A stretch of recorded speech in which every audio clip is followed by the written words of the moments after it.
We will now call to order the July regular school board meeting for District 518.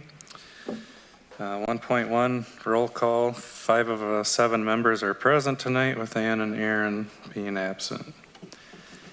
1.2 recognition of visitors and guests. Thank you to everyone that's here, who's watching. 1.3 pledge of allegiance. Pledge of allegiance to the flag of the United States of America and to the republic for which it stands, one nation, under God, indivisible, with liberty and justice for all.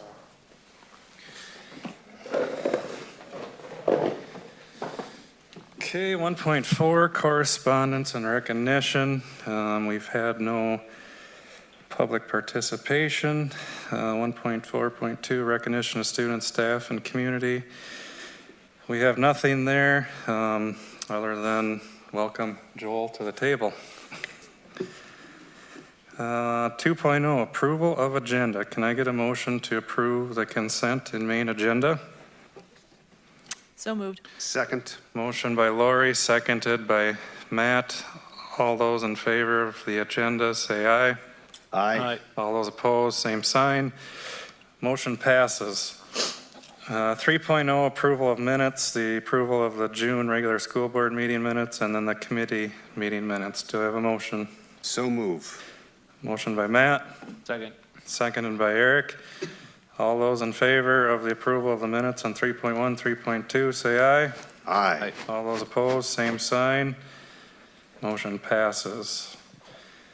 Okay, 4.0, we've got quite a consent agenda. Hopefully everybody's kind of aware what's under there. Look for a motion to approve what's on the consent agenda as listed.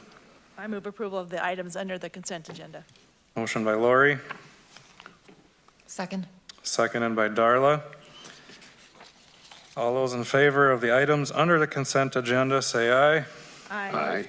All those opposed, same sign. Motion passes. Okay, on to the main agenda, 5.1, monthly financial overview. Carmen? So you guys have in front of you the revenues and expenditures for the period ending June 30th of 2025. I just want to make sure you guys understand this is a very preliminary year-end report. As you're aware, our fiscal year runs July 1st through June 30th. At the end of June, our fiscal books close, but it takes months to finalize everything. So it's just important to remember that not all our expenses are in, and there's also some revenue adjustments that we have to make. So what you see in front of you is basically the close of the books. That's the report we ran based on the data that has been entered in our system that we use, which is Smart Finance. Just to kind of give you an idea of some things that maybe will affect our final audit, which will be usually in November is when we have the final audited statement that will be presented by Mr. Swanson and also our auditor firm. So some things that can affect this, just so you guys kind of can be aware of it as you look at these numbers. On the revenue side, the revenues that we use in our budget are based on estimates that we have based on data from MDE, our tax levy dollars. A lot of our state aid is based on student enrollment. That's the ADM reporting and the MARS. Those final numbers aren't due to the state until October, so that's when some of those adjustments may come in on the revenue side, okay, just so you're aware of that. And how the state aid works is the state takes 90% of that projected amount, and they pay that over the school year, and then that other 10% they kind of hold on to, and that's where those adjustments can come in, and they can be positive or negative. So that's kind of where those adjustments can be. On the expense side, there's a little more adjustments coming in on that, mostly due to the fact that not all of our invoices are due. We haven't received them all. So work that has been done in June, we haven't received all those invoices yet, so some of those things are gonna come, and then that's where Ryan has to make a lot of journal entries and audit entries to get things put back into the current year. So it's very preliminary, so as you guys review it and look at it, I just want you to kind of be aware of where that's at. As that, you will see that changed in the final audit that we do. So Ryan has completed this year-end estimate based on, like I said, the data that has been entered in our system as of June 30th. Obviously, there's a lot of additional invoices, some audit adjustments, accruals, some payroll things that need to be finalized in the expense side. So currently on this year-end report, it's showing our revenues at $75,968,386, and our expenses at the end of June 30th, at the close of our books, was $71,349,107.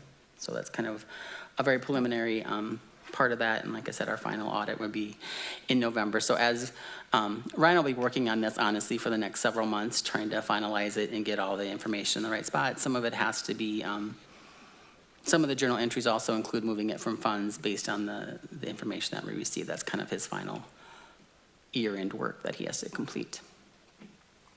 Carmen, has the auditors started at all at this point? No. Okay. No. I think we maybe have dates that they might be coming for preliminary, or not yet? September. Okay, so September. September, So, please, yeah. okay. Okay, any more questions for Carmen? Okay, moving on, 5.2, approve language instruction education program handbook. Josh, can you explain this? Yeah, a so little Sue more? Hagan presented this to the instructional committee. This is an annual updated handbook that we need to present to the state. If there are questions, Sue's not available tonight, but I can do my best. The instructional committee did recommend approval. Okay, anyone from instruction got anything to add? I would just add that Sue did share a little pamphlet in 2 different languages that I hadn't seen before. Very brief, it's just an overview of the entire document, which looks this thick. So happy to see that in all our buildings, so people really kind of know what the language instruction education program, LEAP, is all about. So thanks for Sue to get that out. Okay. Need a motion to approve the language instruction education program. So moved. Motion by Lori, Second. seconded by Eric. Is there any further discussion? All those in favor of the motion to approve the language instruction education program, say aye. Aye. All those opposed, same sign. Motion passes. Okay, 5.3, discussion on the softball field with Chris Zemer from ICS Consulting. Chris, would you come up to the stand? Questions or anything for him?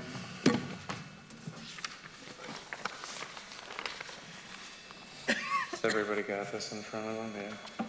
Okay.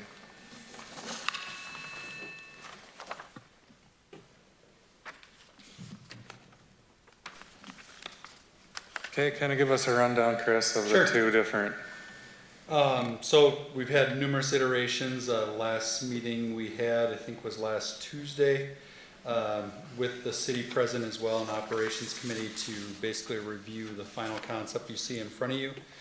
So as of right now, the school scope would be building the varsity softball field with dugouts and a batting cage, press box with bleachers. Configuration of bleachers can be whatever they choose to end up being. We're just showing them as a placeholder. And then the city would be looking, that's the dashed area, everything's in there. Concessions, toilets, and storage building with parking on either side off of Clary Street and 11th Avenue. To be exactly determined how much parking they build, but it was just to show a placeholder because we were originally showing that as part of the school scope. Okay, and the one on the left is the grass, right? And then the one on the right is the one with turf? Correct. Correct. The 2 budgets, yes. The light blue is the natural turf field and the other darker blue is with artificial turf. Okay, and I had a little discussion with Joel today, and we kind of talked to him. We don't have to decide turf or grass tonight. We're gonna go out for bids in January, is that We can correct? do that as an alternate, and then you can make the decision when we get bids back, whether or not that's something you want to take advantage of based on bid day or preference. Okay. So I think the biggest thing tonight is we would want to be looking at approval of the site map, if you guys are happy with the layout and I mean, Joel, you got some stuff to add? You talked to the city or had some adjustments and? Yeah, I'll give a little bit of background. The movement of the city facility into the middle of the street really does clean up the site plan in that it puts all of the city's physical property on their land property, and it keeps our property on our land property. It also puts parking on either side of it, which closes down that street, stops all traffic, but it does allow for parking for a potential future softball field, as well as the pickleball courts and the hockey rink that's on that north side, and then parking again down to the south to the main varsity field, as well as the fields on the other side of the road. The other piece that, just for board awareness, is that in the last conversation, we did discuss the bleachers that are right behind home plate. Those are going to have a press area or a boxed area elevated for viewing or for streaming of events. There are 2 sets of bleachers on either side on first baseline and third baseline. It would be our recommendation that we maybe eliminate those for now. It's a $40,000 cost we could save in that budget, given that we've got bleachers right behind home plate. Very similar setup to what's at the current baseball field over on the middle school site. Okay. We are looking for at least some approval of the site plan that would allow the city the confidence to go out and bid their part of the project. And I believe Steve Robinson is looking for that from us. And from what I understand, Matt, can you help me at operations? Was it kind of agreed to table the decision on turf and grass right now, or? Well, I anybody think that's involved? there's discussion over getting bids on it and then proceeding with making that selection when bids return. And I guess I support the idea of doing 3 bids with a turfed infield, a complete turf field, and a grass field. So we have all 3 options to consider. Okay. And we learned a lot from Mr. Robinson from the city that it's an awesome project to be a part of, that they have a vision that really changes the complex that includes the pickleball court and the basketball court, and really becomes quite a venue from Clary Street all the way to Centennial Park when you look at it from a bigger prospect that we're can be a part of. You know, there was a discussion over, at least from my perspective, of having the vision of being sure that we can prepare the next area as much as we can to be positive about the future field that goes there. In the meantime, potentially a soccer used field. And we did talk a bit about, is there any advantage of doing any extra grading now, since we're doing, you know, you're mobilizing dirt work, but that obviously just means more expense to the whole project. So, and the city plans to invest a substantial amount of money. They also plan to improve the current softball fields, cement the parking lot that's there, and build a similar, you know, the concession area will be very similar to the Beach Nook building that is in Centennial Park now. So. And what is the city's commitment? 1.5. From a financial, I mean, their estimate was $1.5 million. Okay. And they're happy with this site? Yeah, they very much like the idea of moving that building and putting parking on both sides to accommodate all the different activities that happen on that site. So I guess if everybody's okay, and if you have more questions for Chris, but then biggest thing is, let's get the motion for the site approval tonight and then go to bids, and at that point, we can decide what turf, grass, whatever. Adam, could I ask Chris the timing? So if we, approve this tonight, what would be the earliest we could go out for bids? So if we approve tonight, we're on schedule with where we need to be. We need to get soil borings of the site. We need to coordinate that with the city as well, because it'll probably be one effort, but looking at splitting the bill, obviously. Survey needs to be redone. While we have some survey information, obviously there was a building there that we demolished, so we just want to make sure we got correct information for contractors to bid off of. That would probably happen in August for the most part, and then drawings would start in September. Looking to bid it in probably January, mainly because the feedback we're getting recently in the industry is that a lot of the dirt work contractors aren't looking at anything until they come back after the new year, and that's when we've seen the best bids. As of late, the last couple of years have been consistent, and the city actually confirmed that with their bids as well. Okay. And then obviously the playground is gone from that site, Correct, because it would take that corner, okay? correct. That was the discussion and feedback we got. So just for a point of clarification, do we need to decide between natural grass and turf before we go out to bids in January? That was my understanding, or we'll bid it multiple ways? We'll bid it both ways. There'll be Okay. an alternate, base bid would be grass, and then the alternate would be, whether we have one or two, that's fairly easy to do, infield, outfield, or both, And, as an alternate. And again, it gives you the option to have more discussion in the meantime. We get the numbers, you can weigh the benefit at that point. and the design does not change. The design is the same regardless. It looks the same. I mean, all we're talking about is subgrade difference with turf for drainage versus natural grass. Mr. Chairman, a question of Chris. Is there any projections on, that you could include over long-term maintenance and care for a grassed field? Yeah, we could And, provide that. We've got some of that data as we continue to do these projects. I think that's valuable when we're considering the longevity of turf compared to the grass cost from a long-term maintenance irrigation standpoint that is going to have cost. Side by side as well, turf needs to be replaced, artificial does at some point in Yeah, time. we can come up with that projected Okay, number. because that has maintenance as well. Yeah, yeah. So, typically on a softball or baseball field that's turf, really the areas that you see the most wear and tear is the batter's box, catcher's area, pitching, and then maybe third base and first base, just because of, how many times people are on there or how they're trying to steal. Those are easily replaced over time as spot replacements. But the turf as a whole, we're talking probably now about 12 years is the average we're seeing before a whole turf field is replaced. It really depends on one, just ongoing maintenance, just making sure it's not getting silted in and weeds are growing in it.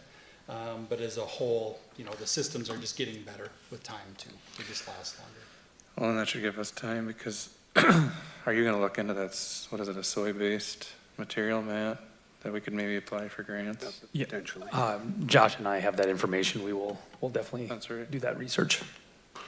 So basically tonight, we just need to approve how this site is laid out so the city can move forward with their plans as well, correct? Looking for, yes. Move to approve proposed softball site plan. Okay, motion by Matt, Second. seconded by Lori. Is there any further discussion? Okay, all those in favor of the current site plan laid out, say aye. Aye. All those opposed, same sign. Aye. Motion passes. Thank you. Thanks, Chris. Thanks, Chris.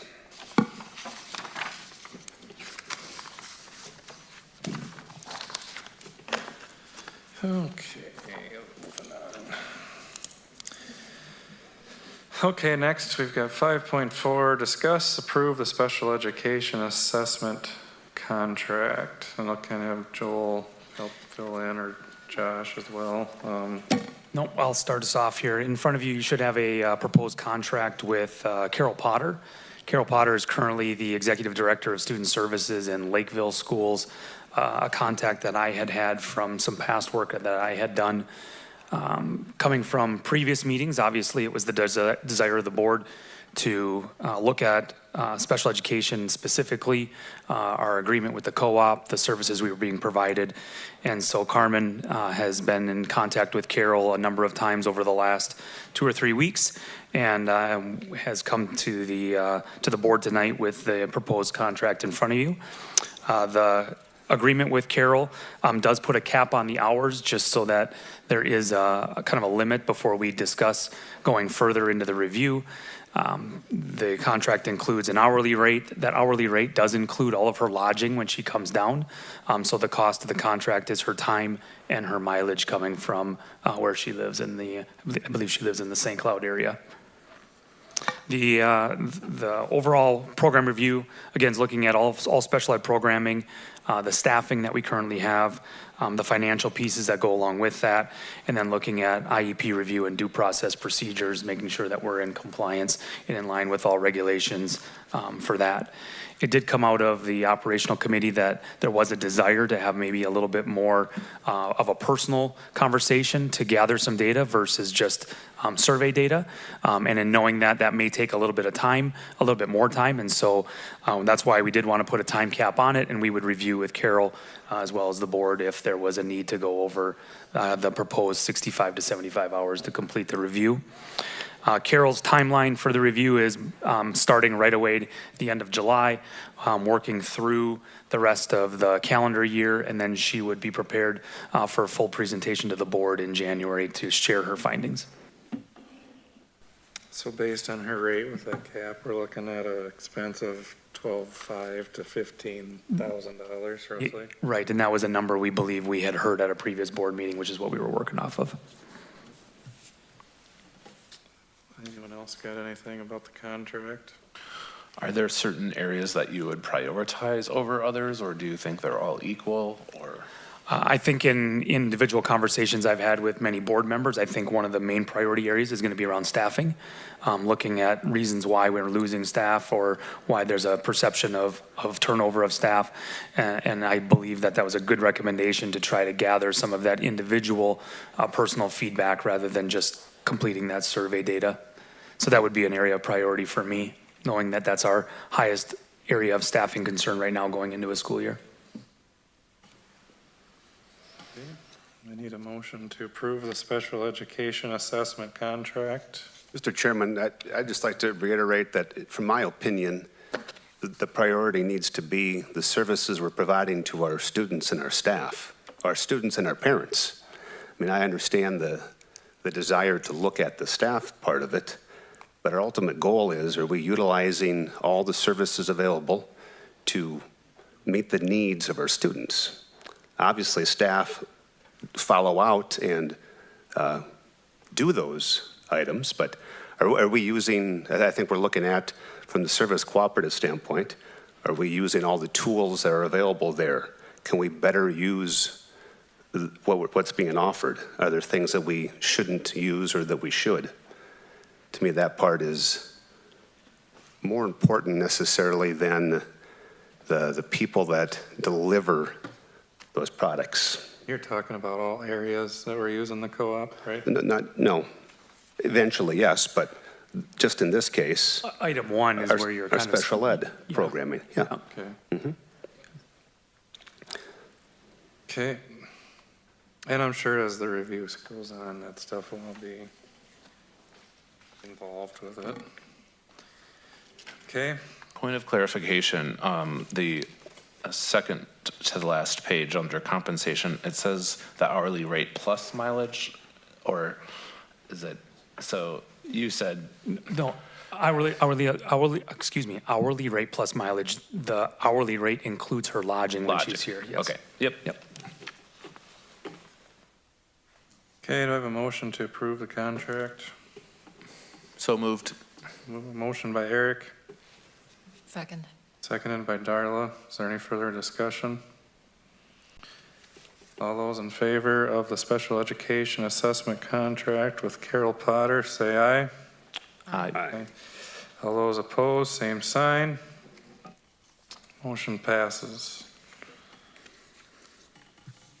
Okay, 5.5, approve the long-term facilities maintenance plan. Let's see, we got that in front of us. Was there any questions or concerns from anybody on that? That was operations, right?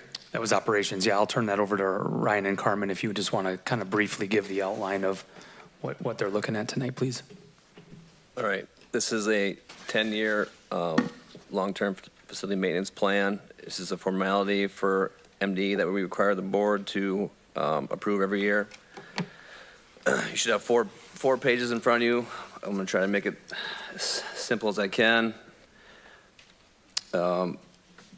So they calculate the revenue by taking our APUs times our average building age times $380 per APU. They come up with a calculation of about $2 million. 500,000 of it goes to debt service. The rest of it goes to the general fund.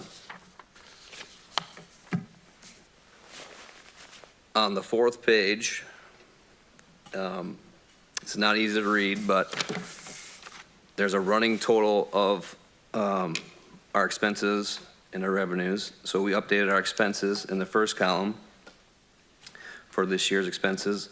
And they want us to have a plan for the next 2 or 3 years. So we've identified a couple projects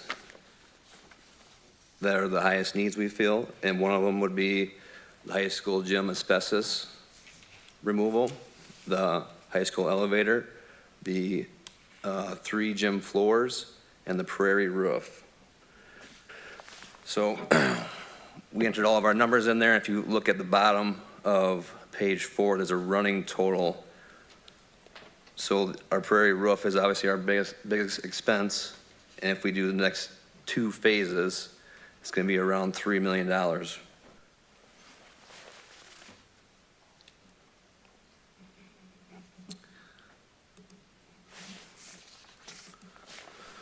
So over the next 3 years, you can see it decreases pretty significantly.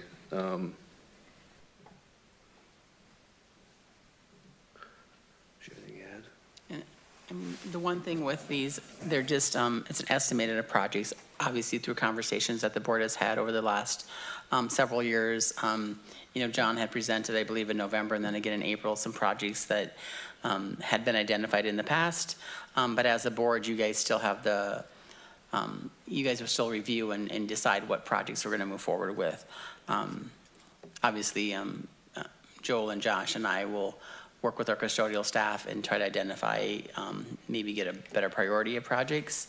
When we talk about the high school project, there's obviously a bigger conversation going on there. So like that gym area maybe can be combined with a project if we move forward at some point with that. Obviously, something else, so long-term facility maintenance, there used to be a separate health and safety fund.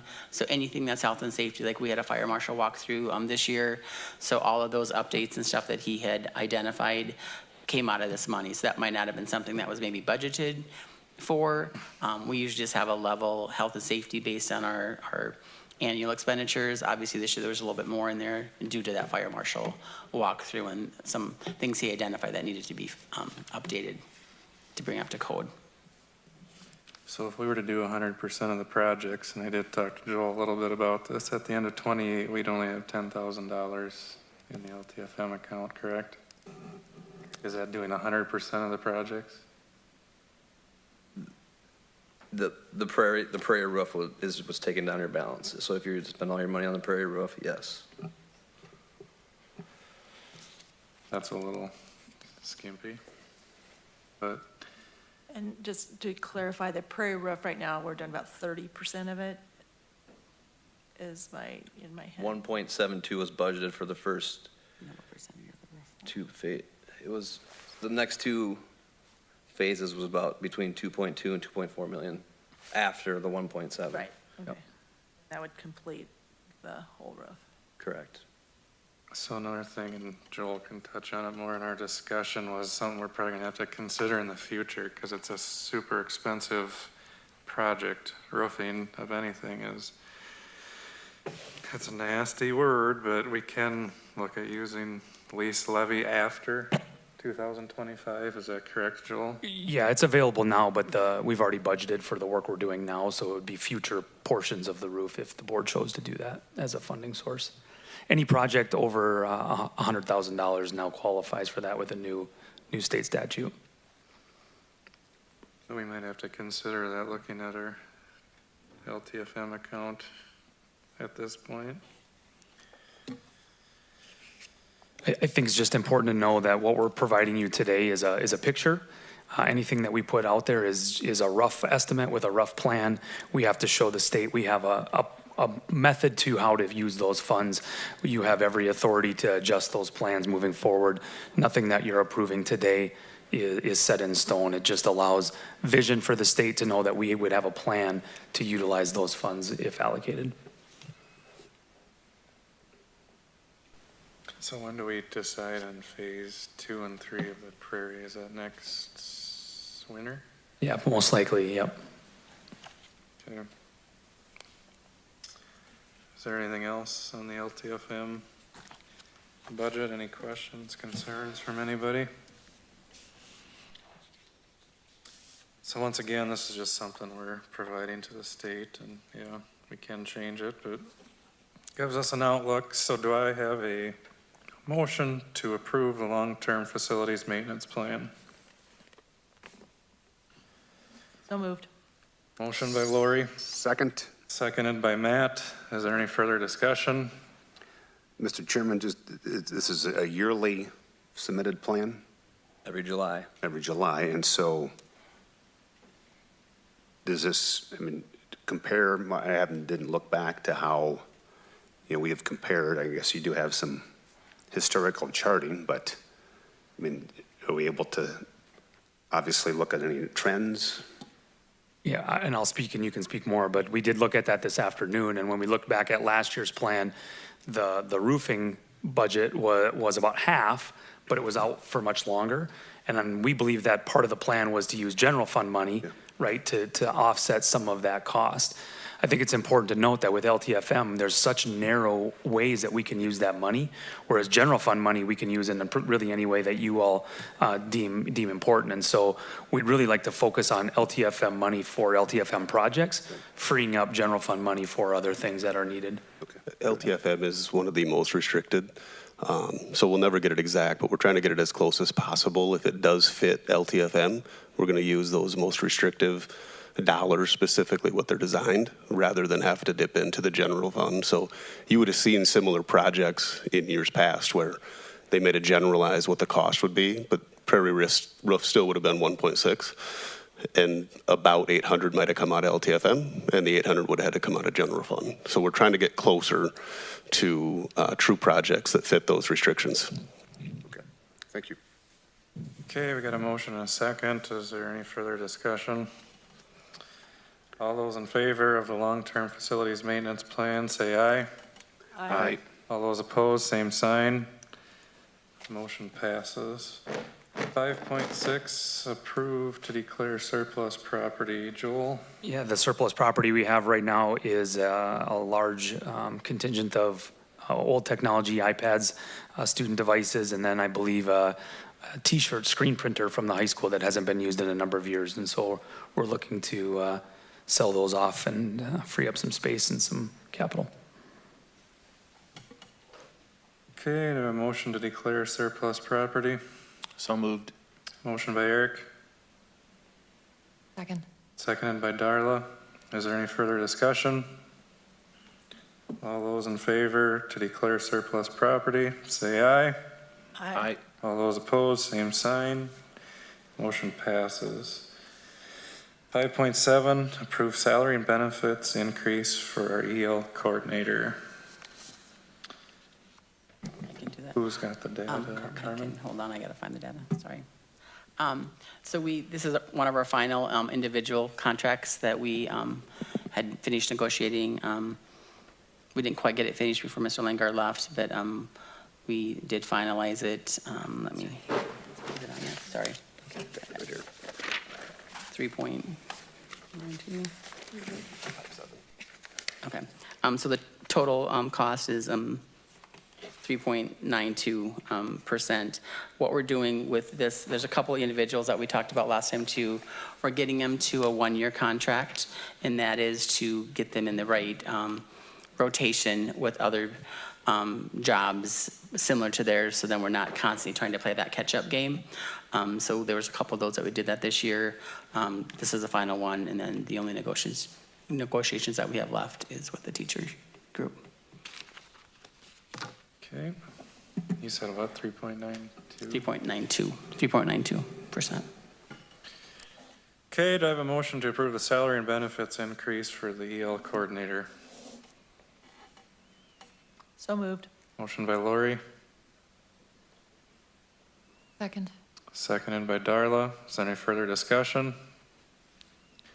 All those in favor of the salary and benefits for the EL coordinator, say aye. Aye. All those opposed, same sign. Motion passes. Okay, 6.0 reports. Superintendent's report. All right. Mr. Chairman, as this is my first board meeting in the role, I felt it was fitting to share again tonight what was shared on social media on my first day. And so with that, I'd like to share my introductory message of who I am, where I came from, and what will ground the work that I plan to complete with the great team we have here. As a former student and proud 1999 graduate of Worthington Schools, I understand firsthand the impact that community can have and has had on young people. The investments that were made for me, the support of community, and the opportunities provided to me by past and current educators has shaped my future in significant ways. And it's that same investment that I promise to make each and every one of our students as we strive to ensure they have the same future opportunities that were so generously provided to me and many others. On a personal note, a little bit about my family. My wife and 2 wonderful children are here with me. A daughter currently attending college and a son who will be a sophomore at the high school. Like many of our families watching at home and those here tonight, I too experience day-to-day joys and challenges of raising a family, and that perspective directly informs my commitment to this community and its children. My professional journey has been dedicated entirely to education, spanning 21 years, all in St. Cloud. For 13 of those years, I had the privilege of serving as a teacher and activities director and a coach, engaging with students in the classroom, on the field, and through extracurricular activities. Following that, I spent 7 years in building leadership as both a middle school principal and assistant principal. Most recently, I was lucky enough to be the executive director of operations at the district level, providing me the understanding of the organizational structures that support our schools. The tenure within a single district reflects one of my core values of loyalty. My intention now is to bring these experiences with that sense of loyalty back to Worthington and contribute to the outstanding work that's already underway. I have 4 pillars or beliefs in regard to education, and they are here. At the core of everything we will do will be the pursuit of creating positive outcomes for all students. This means recognizing the unique needs and strengths of every learner, providing them with rich educational experiences, and equipping them with the skills, the knowledge, and the confidence to thrive in a rapidly changing world. Whether through academic excellence, artistic expression, athletic achievement, or vocational training, we will strive to ensure that each student sees their full potential. My vision is built upon a foundation of clear communication and transparent decision-making. I'm hopeful already that the teams that I've been working with have seen that come through in some of the conversations we've had. I'm committed to providing an environment where dialogue is open, honest, and respectful, and allows for clarity on how and why decisions are made. It's my belief that lasting success isn't done in isolation. It demands collaboration. We must work together as students, parents, teachers, administrators, board members, and community partners. And through collaboration, we'll utilize the collective wisdom and strength of our entire community. Finally, and perhaps most importantly, we'll be committed to creating a safe and secure school. This commitment extends beyond the physical and beyond the physical safety and well-being within our buildings. It also encompasses the emotional well-being of everyone. We'll foster environments where every student feels valued, respected, supported, and empowered to learn. And this holistic approach to safety ensures our schools are true places for learning and growth. The district is a vital part of our community makeup. Our mission statement calls this out with a commitment to educational excellence. While challenges may arise and will arise, we'll address them together with perseverance and a shared vision. I'm incredibly excited to embark on the journey with everyone and to build upon the strong foundation that already exists and make Worthington Schools continue to be a place of excellence and opportunity. So that's my report tonight. Thanks, Joel. Okay, moving on, instructional committee, has everything been covered?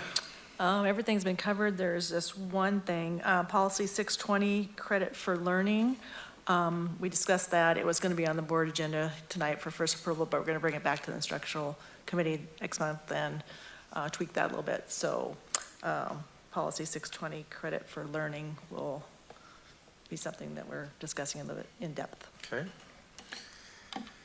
Operations committee, Mr. Chairman, I think it'd be worth sharing that Mr. Heitkamp gave us an update on some safety adjustments at the high school. If you could elaborate on those if you choose? Absolutely. The plan right now that is in the works is a staffed, secure entrance. And so when I say staffed, we're talking about a physical staff person that we're looking to find within the system already. We're not looking to hire anyone new, but to find somebody that fits the characteristics we think we need to be placed at the north entrance of the high school. And that would be the student parking lot. And the idea would be that that person would be the in-between before anyone would enter the building once the instructional day starts. That layer of security will also include a system. We're looking into a variety of different options, but essentially what it would do is anyone that would look to enter our building would scan with an ID or provide a name with a little bit of personal information. It searches a database for specific crimes that we look to. My past experience is we look to crimes against children since they're coming into a school. And once that gets passed, each individual would have a small badge printed on a sticky printout that they could then wear. It would have their name, their picture if they used an ID. It would have the date that they were there as well as the time that they entered. And then once they were in the building, that would allow everybody to know that that person has gone through some sort of security check prior to entering. We know already that it'll take a lot of communication on the other side of the building, knowing that south entrance is one that does get used.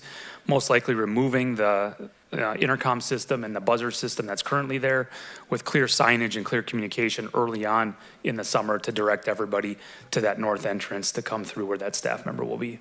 So we've got things in motion. Principal Hastings is already looking at staff that he has currently that could possibly be there. We're working with some local folks on how to adjust one of the windows to provide a slider so that we can communicate and pass items through without opening doors until we've verified that that person can enter our spaces. Thank you. Yeah. Anything else? That's all, Mr. Chairman. Okay, thanks. Anyone else have any other reports? Other business? Future business? If not, meeting is adjourned.